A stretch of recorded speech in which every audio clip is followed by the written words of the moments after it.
चलें जी, एक और सवाल है। ये सवाल मैं समझता हूँ करवाना लाजमी है आपको। इसको करती हैं। बोरिंग कॉस्ट का लास्ट क्वेश्चन है, इसके बाद बोरिंग कॉस्ट हमारी खत्म हो जाएगी। डिफिकल्टी लेवल इसका ज्यादा है क्योंकि ये FTR2 का क्वेश्चन है और इसके जो मार्क्स थे वो 20 मार्क्स, अराउंड 36 मिनट में ये हमने सवाल करना था और one of the worst attempted question है हमारी आज तक की हिस्ट्री में। ये वो क्वेश्चन है जिसमें जब मैं FTR2 पढ़ा था आज से चंद माह पहले, नहीं चंद माह पहले नहीं, साल पहले, इसमें मैंने पंगा ले लिया था। मैंने इसकी मैंने रिक्वायरमेंट चेंज कर दी और मैं इतना बुरा फंस गया था कि फिर मैं टीचर से बिस्तू हुआ था अपने। तो ये इतना मजे का सवाल है कि ये वाकई दिमाग के तबक रोशन करेगा हमारा। अच्छा जी, हम इसको देखते हैं। वो कहते हैं रिक्वायरमेंट क्या है। Calculate the amount of borrowing cost to be capitalised in the year ended 30 June 10 and 11 in accordance with the IFRS। हमने 30 जून 2010 और 2011 की क्या करनी है, हमने बोरिंग कॉस्ट निकालनी है जो रेलेवेंट स्टैंडर्ड के मुताबिक कैपिटलाइज करेंगे। 2 साल का डाटा है, इसलिए बहुत ज़्यादा मजे का सवाल है जो वाकई हमारा पैसा वसूल करवाएगा। इसको पढ़ते हैं। वो कहता है जी ऑन 1 मार्च 2010, ईयर एंड हमारा एक बार देख लें क्या है। ईयर एंड है हमारा 30 जून, ठीक है। कहता है जी on 1 March 2010 granite corporation started the construction of a new plant to meet the growing demand for its product. जो ग्रेनाइट कॉर्पोरेशन है उसने कोई अपना नया प्लांट की कंस्ट्रक्शन शुरू की है अपने प्रोडक्ट की डिमांड को फुलफिल करने के लिए। The new plant was completed at a cost of ₹100 million on 31 मई 2011। वो कंप्लीट कब हुआ है, 100 मिलियन की कॉस्ट उस पर लगी है और वो कंप्लीट हुआ है 31 मई 2011 को। वो कहता है जी GC finance the project from the following sources. उसने इन सोर्सेज से इस प्रोजेक्ट की फाइनेंसिंग की है। कैसे? उसने 1 मार्च 2010 को, मतलब जैसे ही कंस्ट्रक्शन स्टार्ट की है उस दिन उसने क्या किया, 7 ईयर लोन, 7 साल का उसने लोन लिया है 70 मिलियन का, was obtained specifically for the construction of the plant, जो मखसूसी तौर पर इसके कंस्ट्रक्शन के लिए दिया गया है। The loan earned markup at 13% per annum payable semi-annually। ये लाइन जो है थी ना, ये मुझे मरवा गई थी जब मैंने इसकी रिक्वायरमेंट चेंज कर दी थी। खुद प्रैक्टिस करा था, पंगे लेने की शौक है मुझे बचपन से, और ये मैं मर गया था इस लाइन से आके कि इसका जो मार्कअप है ना वो हम 13% पर एनम पे करेंगे, बट जो पेमेंट है मोड वो सेमी एनुअली है। एग्रीमेंट फी जो है वो 1% of the loan was paid to bank है कि जब हमें लोन मिलेगा तो हम 1% फी पे करेंगे बैंक को। बैंक इससे कमाते हैं। कभी भी अगर आपको इत्तेफाक हुआ हो ना जाने का बैंक में, या कभी भी आपने लोन लिया हो, तो वो लोन जब भी देते हैं तो वो आपसे फीस आपसे बिला वजह के लिए देते हैं। आई स्टिल रिमेंबर मेरे फादर ने 2010 में लोन लिया था, तो उन्होंने 22,500 रुपये अपने सर्विस फीस काट ली थी लोन की अमाउंट में से, तो हमें नेट लोन दिया था स्टैंडर्ड चार्टर्ड ने। उस वक्त मुझे याद कोई अकल नहीं थी, तब मैं क्लास 7 में था, तो बाद में मुझे लगा पता भाई ये लोन काटते क्यों। अच्छा, 2 instalment each comprising of repayment of principal of ₹5 million with interest were paid on 31 August and 28 February 2011। ये 2 इंस्टॉलमेंट हमने पे की है अभी तक, जिसमें हमने 5 मिलियन का प्रिंसिपल पे किया है और उसके साथ इंटरेस्ट भी पे किया है। पहली इंस्टॉलमेंट हमने इस तारीख को पे की है और दूसरी इंस्टॉलमेंट हमने इस तारीख को पे की है। तो ये बड़ा मजे का पॉइंट है। अब एग्जामिनर जो है वो मे भी आपको इतना बड़ा सवाल गिवन ना करे, बट वो इस तरह की एडजस्टमेंट आपको गिवन कर दे, या अगर लेट्स सपोज आपका मॉक होता है, हम मॉक में आपको इस तरह का एक छोटा सवाल दे दें जिसके मार्क्स कितने हो, 8 हो, तो इस तरह की अब आपको एडजस्टमेंट वगैरह के लिए दिमाग खोल के बैठना चाहिए। उसने पॉइंट नंबर 2 पे कहा है GC also has a running finance facility of ₹100 million. उसके पास रनिंग फाइनेंस फैसिलिटी जो है वो कितने की है, 100 मिलियन की मौजूद है। और उसके ऊपर जो इंटरेस्ट कैरी हो रहा है वो कितना है, 14% पर एनम के ऊपर इंटरेस्ट है। Any additional amount required for the project was provided through this facility. कोई भी एडिशनल अमाउंट जो लगेगी ना वो इसके ऊपर इस फैसिलिटी के तहत ही लगेगी। अब देखिए ये कौन सी बोरिंग है हमारी, जनरल बोरिंग है। अब जनरल बोरिंग में हमें क्या चाहिए होता है, कैपिटलाइजेशन रेट चाहिए होता है। इस हवाले से चीज आसान है बिकॉज इसके अलावा कोई दूसरा लोन नहीं है, तो जो इसका लोन रेट है वही हमारा क्या बन जाएगा, वही हमारा कैपिटलाइजेशन रेट बन जाएगा। तो इस हवाले से ये सवाल आसान था। अच्छा, उसने कहा है सरप्लस फंड जो हैं वो सेविंग अकाउंट में हम इन्वेस्ट कर देंगे 8% पर एनएम के ऊपर। हमने कहा ठीक है। उसने कहा जो कॉन्ट्रैक्टर्स को हमने पेमेंट की है वो उसकी डिटेल ये है। पहली पेमेंट 25 मिलियन, फिर 65 मिलियन, फिर 10 मिलियन की हमने पे की है। फिर उसने कहा है the construction work suspended from 1 February to 28 February, एक महीने की सस्पेंशन रही है। This suspension was caused due to delay in shipment of essential components for the installation of plant. और ये सस्पेंशन क्यों आई है? क्योंकि जो हमारे एसेंशियल प्लांट्स पार्ट से वो हमें टाइमली शिप नहीं हो सके। तो ये मेरा क्या है, ये मेरा सस्पेंशन पीरियड है। तो देखा जाए तो ये दिखने में सवाल बड़ा ज्यादा आसान है। अब इसको जरा करते हैं। चलो जी, इसको हम करते हैं। ये होमवर्क दे दें, इसको मैं करवाता हूँ क्योंकि ये आप लोगों से नहीं हो पाएगा, इतने आप लोग रह गए अरस्तु। चलिए जी, हम करते हैं ग्रेनाइट कॉर्पोरेशन, इसको हम सॉल्व करते हैं। ग्रेनाइट, इस सवाल के बाद आप FAR2 के भी अगर कोई सवाल प्रैक्टिस करना चाहेंगे ना, तो इंशाल्लाह मेजॉरिटी ऑफ द क्वेश्चन आप कर पाएंगे, सिवाय एक क्वेश्चन को। उसमें रिटेंशन मनी का कंसेप्ट है, वो मैं रिकॉर्ड करके अपलोड कर दूंगा, बट उसको आप ना भी करें तो आपके रेलेवेंट नहीं, क्योंकि उसका लेवल ज्यादा है। अच्छा, हम ग्रेनाइट कॉर्पोरेशन करते हैं। पहले हमने क्या करना है, 30 जून 2010 के लिए चीजों को फाइंड आउट करना है। पहले हम करेंगे फॉर द ईयर एंडेड 30 जून 2010। इसके लिए हमने क्या करना है, अब अपनी बोरिंग कॉस्ट फाइंड आउट करनी है। तो हमने करना क्या है, हमने इस तरीके से निकालना है borrowing cost to be capitalised. कितनी हमने बोरिंग कॉस्ट कैपिटलाइज करनी है। और कैपिटलाइज के मैं डैम श्योर हूँ कि स्पेलिंग मेरे गलत है। कैपिटलाइज्ड, यस, ये हमने फाइंड आउट करनी है। तो भाई बड़ी सिंपल सी बात है, सवाल मैंने पढ़ा था 1 मार्च 2010 को हमने चीज ली है, और ठीक है हमने कहा, पर पेमेंट हमने 25 मिलियन की उस दिन को ही कर दी है। लेकिन हमने 1 मिलियन कमिटमेंट फीस भी तो पे की है, तो जो अरे लोन एग्रीमेंट फी है, कमिटमेंट फी है, वो हमारी क्या बनती है, बोरिंग कॉस्ट का पार्ट बनती है। तो हम यहाँ पे क्या लिखेंगे, सबसे पहले लिख लेंगे हम जो हमारी कमिटमेंट फी है, हम वो लिख लेंगे। कमिटमेंट फी, हमने लोन कितने का लिया है, लोन हमने लिया 70 मिलियन का। कमिटमेंट फी कितनी है, 1% है। तो ले लो 70 मिलियन का 1% लो, कितना बनता है। डाटा को हम रुपीज इन मिलियन में लिख देंगे। 70 मिलियन का 1% 0.7 मिलियन जो है वो हमारी क्या आ गई, कमिटमेंट फीस आ गई है। अब बताएं ये स्पेसिफिक बोरिंग है कि जनरल बोरिंग है। ये बोरिंग तो स्पेसिफिक है, तो स्पेसिफिक बोरिंग का हमें क्या करना पड़ेगा, इंटरेस्ट इनकर्ड और स्पेसिफिक बोरिंग फाइंड करना पड़ेगा। फिर उसमें से जो हमारी इन्वेस्टमेंट इनकम अर्न हुई है वो हमें लेस करनी पड़ेगी। Interest incurred on specific borrowing, ये हमने फाइंड आउट करना है, और इसमें से हमने लेस करनी है इन्वेस्टमेंट इनकम। इसकी हम वर्किंग मान लेंगे, वर्किंग 1, और ये हम कर लेंगे वर्किंग नंबर 2। चलो जी, सिंपल सी बात है, हम यहाँ पे करते हैं working number 1, interest on specific boring. हमने कितने का लोन लिया है, 70 मिलियन का लोन लिया। कितना हमारा इंटरेस्ट रेट है इसके ऊपर, 13% इसके ऊपर हमारा इंटरेस्ट रेट है। अब देखें ये हमने मार्च के महीने में लिया है, ये रेट है हमारा 30 जून। कितने महीने का इंटरेस्ट आएगा, मार्च का पूरा महीना, अप्रैल का पूरा महीना, मई का पूरा महीना, और जून का पूरा महीना। 4 महीनों का हमारा क्या होगा, इंटरेस्ट आ जाएगा। कितना बनता है, 70 इंटू 13% इंटू 4/12, 3.33, 3.33 मिलियन आ जाएगा इंटरेस्ट।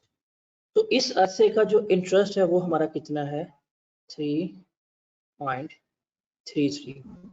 इसमें से हमने अब इन्वेस्टमेंट इनकम निकालनी है। इन्वेस्टमेंट इनकम निकालनी है। आपको याद हो कि इन्वेस्टमेंट इनकम के लिए ये था कि जितना हमारे पास सरप्लस फंड मौजूद होता है हम उसको इन्वेस्ट करते हैं तो मेरे पास क्या आती है, इन्वेस्टमेंट इनकम आती है। तो इस फंड को निकालने के लिए हमें देखना पड़ेगा। हम चाहें तो हम एक एडिशनल टेबल भी बना सकते हैं। टेबल इस पे हम लिख सकते हैं कि ये हमारी डेट है, डिस्क्रिप्शन, फिर आप यहाँ पर लिख सकते हैं स्पेसिफिक बोरोइंग, जनरल बोरोइंग और बैलेंस, ये आप बना सकते हैं। अब आप देखें आपने लोन लिया था 1 मार्च 10 को, लोन ऑब्टेन्ड, लोन लिया आपने, स्पेसिफिक लोन था 70 मिलियन का। इसी दिन क्या हुई, आपने कमिटमेंट फी पे कर दी थी। कमिटमेंट फी वो कितनी गई हमारी, 0.7 मिलियन। इसके बाद हमने सेम डेट पे क्या की है, हमने सेम डेट पे 25 मिलियन की कॉन्ट्रैक्टर को पेमेंट भी तो की है। तो वो जो कॉन्ट्रैक्टर है वो आप यहाँ पे लेस कर दो, पेमेंट टू कॉन्ट्रैक्टर 25 मिलियन की, तो ये लेस कर दो। बताओ कितना बैलेंस बचता है, 70 में से 25 और 0.7, 44.3। अब ये 44.3 इस दिन मेरे पास बैलेंस मौजूद था जिसे मैंने क्या किया होगा, इन्वेस्ट किया होगा फर्दर, ऐसे ही है। तो अब हम देखेंगे कि मेरे पास जो अमाउंट इन्वेस्टेड थी वो कितनी थी, 44.3 मिलियन। अब इन्वेस्टमेंट इनकम मुझे किस परसेंटेज पे अर्न हो रही है, 8% पर एनम के ऊपर अर्न हो रही है। तो 8% पर एनम। अब कितने महीने की इन्वेस्टमेंट इनकम अर्न हुई है, देखो भाई मार्च की मैंने लोन लिया, 1 तारीख मार्च को ही मैंने सारी पेमेंट कर दी। अब उस दिन से मेरे पास 44.3 मिलियन का बैलेंस मौजूद था।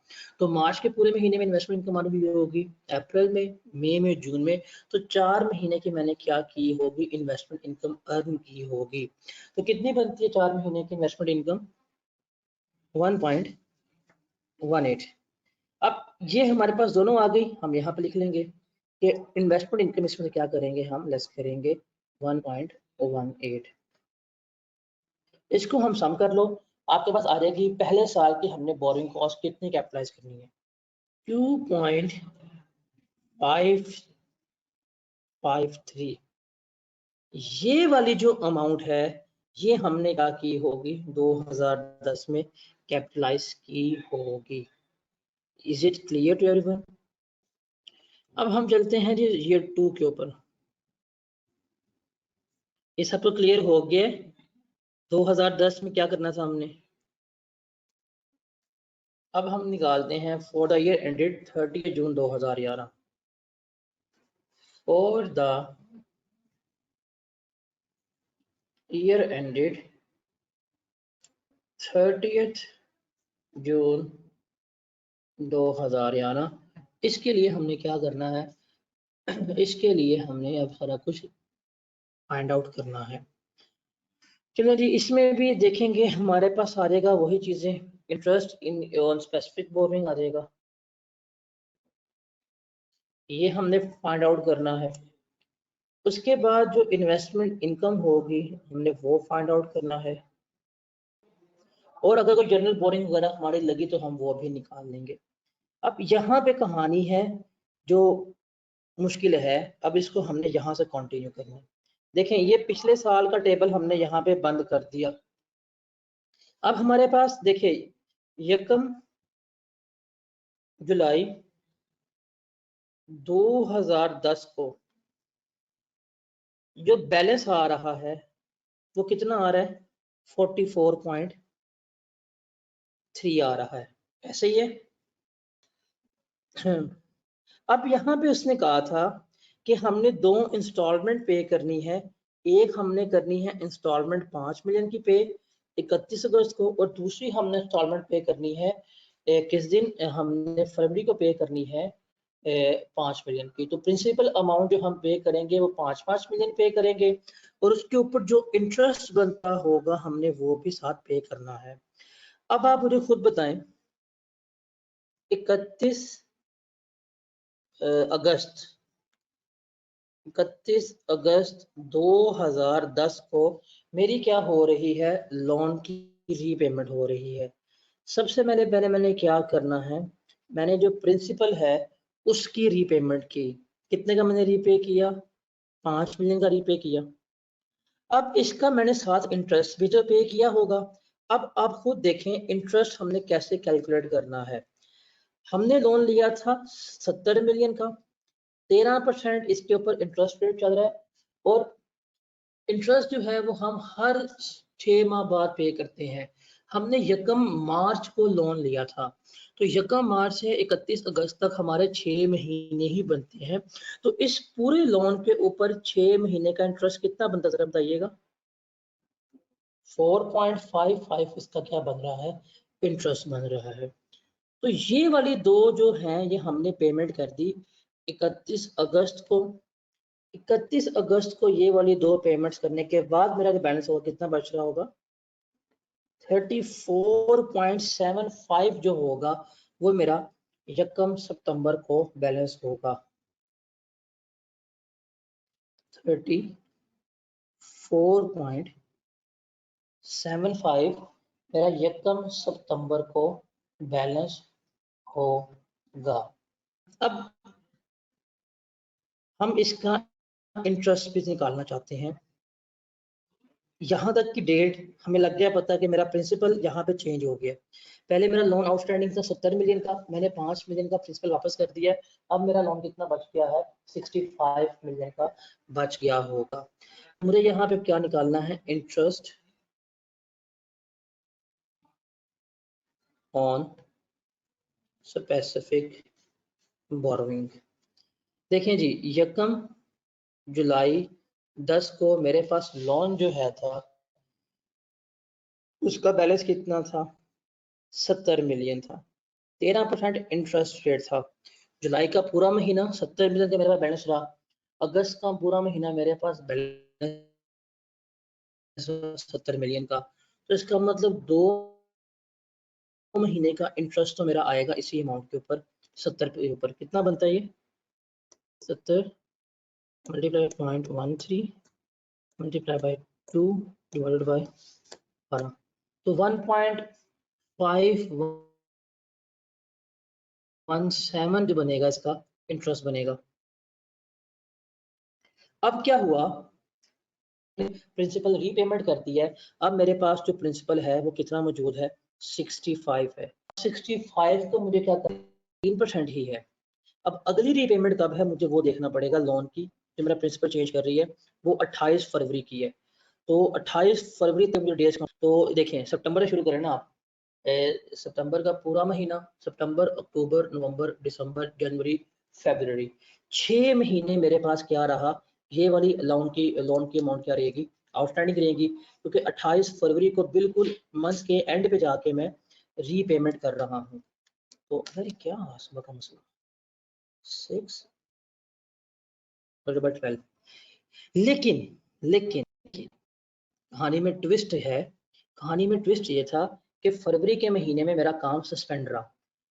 जिस महीने काम सस्पेंड रहता है उस महीने का इंटरेस्ट कभी भी कैपिटलाइज नहीं किया जाता, ये आपको मैंने 12 बताया हुआ है। तो इसमें से हम 6 - 1 करेंगे, मतलब 5 महीने का जो इंटरेस्ट है वो हमारा क्या किया जाएगा, कैपिटलाइज किया जाएगा। कितना बनता है बताइएगा, 65 multiply by 13% multiply by 5 divided by 12, 3.52 बनेगा इसका इंटरेस्ट। तो 3.52 आ गया इस पीरियड का इंटरेस्ट। अब चूंकि हमने अपना प्रिंसिपल रीपे कर दिया, 1 मार्च 11 को प्रिंसिपल रीपे करने के बाद मेरा कितना रह जाएगा प्रिंसिपल, 60। 5 की रीपेमेंट मैंने यहाँ पे की है, 5 की रीपेमेंट मैंने यहाँ पे की। अब रह गया मेरे पास कितना, 60 का। अब देखना है कि हम इसको कितना आगे लेके जाएंगे। ईयर एंड है हमारा 30 जून का, लेकिन जो हमारी कंस्ट्रक्शन है वो 31 मई को कंप्लीट हो रही है, तो मुझे तो कंस्ट्रक्शन पीरियड तक ही जाना पड़ेगा इस केस में। तो 13% है मार्च का पूरा महीना, अप्रैल का पूरा महीना और मई का पूरा महीना, तो 3 महीने का इंटरेस्ट मुझे इसके ऊपर लेके जाना पड़ेगा। तो कितना बनेगा ये 1.95, ये है जी 1.95। इसको हम सम कर लें तो मेरे पास क्या आ जाएगा, इस स्पेसिफिक बोरोइंग के ऊपर जो इंटरेस्ट है वो आ जाएगा, कितना बनता है 6.987। ये जो है ना 6.987, इसे हमने क्या करना है, यहाँ पे जाकर लिख देना है, वर्किंग का रेफरेंस दे दीजिएगा, आ जाएगा जी 6.987, ये है हमारा रुपीस इन मिलियन में, ये मेरा है। अब इसमें से लेस करनी है हमने स्पेसिफिक बोरोइंग पे जो इनकम हमने अर्न की है, वो भी हमने क्या करनी है, लेस करनी है। तो भाई सिंपल सी बात है, यहाँ पे आ जाओ इस टेबल पे वापस है। साल शुरू हुआ, मेरे पास बैलेंस था 44.3 का, 2 महीने तक मैंने कोई रिपेमेंट नहीं की, तो 2 महीने तो मैंने यही बैलेंस इन्वेस्ट रखा, तो 44.3 पे हम क्या करेंगे, अब इन्वेस्टमेंट इनकम निकालेंगे। इन्वेस्टमेंट इनकम देखिए जी, ओपनिंग बैलेंस मेरा है था 44.3, बैलेंस चेंज नहीं हुआ, मतलब ये अमाउंट इन्वेस्ट रही, कोई रीपेमेंट नहीं की, 8% पे मुझे इनकम मिल रही है, और 2 महीने की इनकम है, कितनी बनेगी 0.59।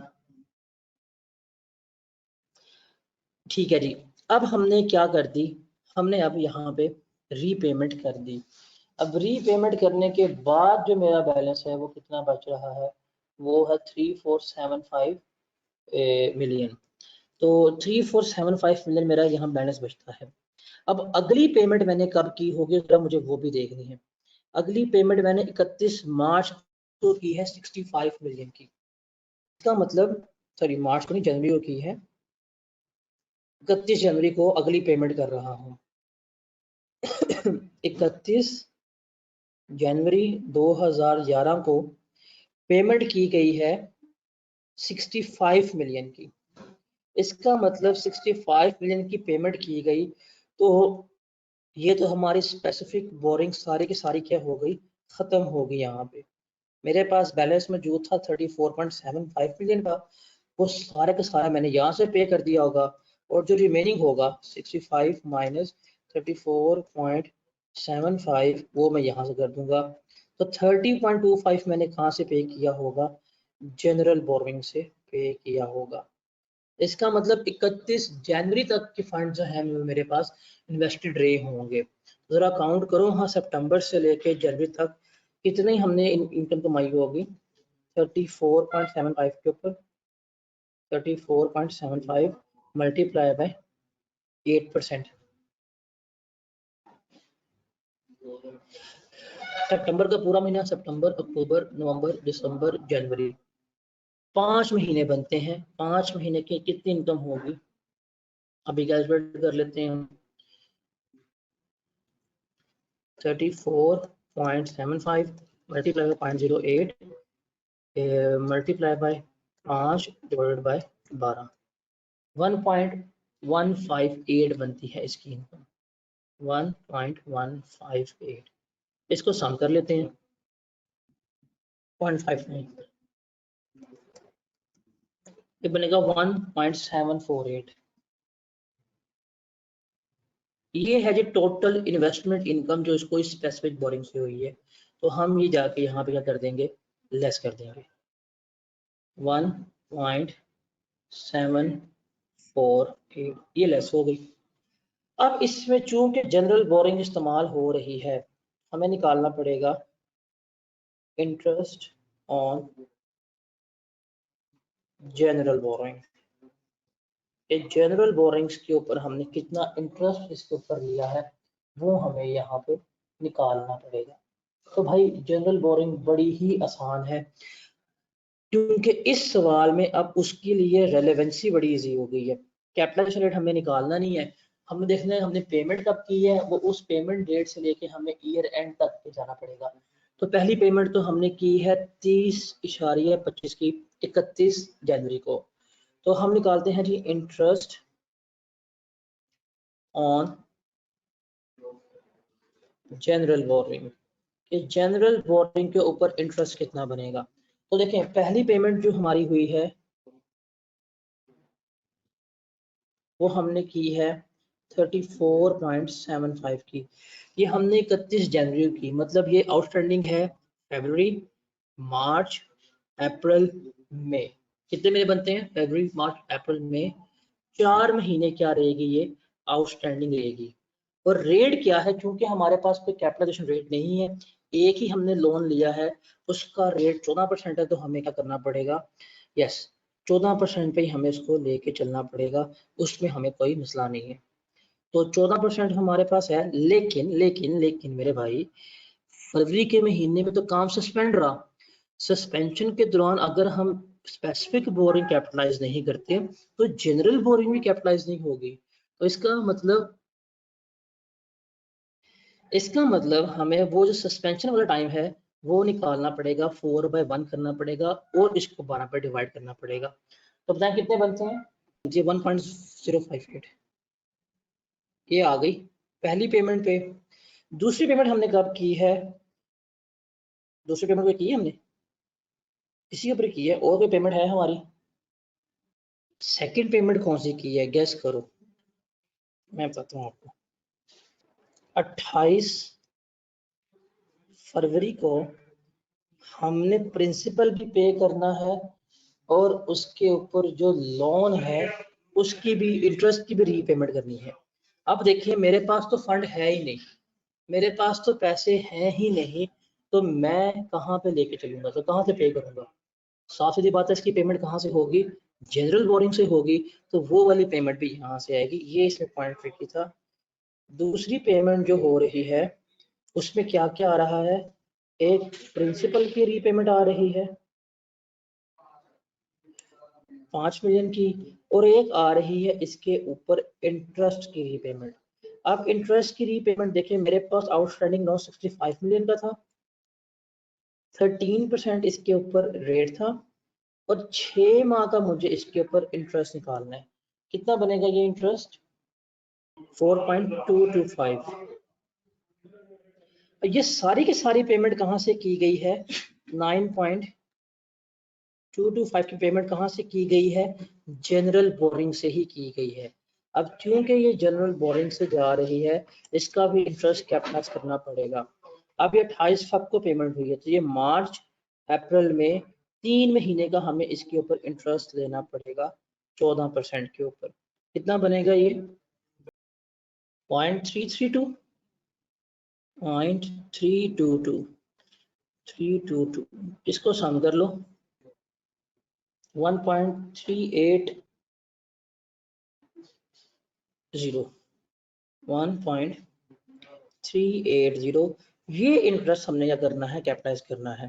तो यहाँ पे लिख लो जी 1.380, इसका सम बताएं कितना बनता है? 6.619। ये जो है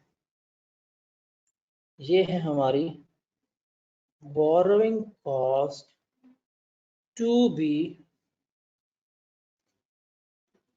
capitalized for the year। ये है जी ईयर 2 में हमारी बोरिंग कॉस्ट जो कैपिटलाइज होगी। तो ये सवाल था 20 नंबर का जो FY2 में आया था।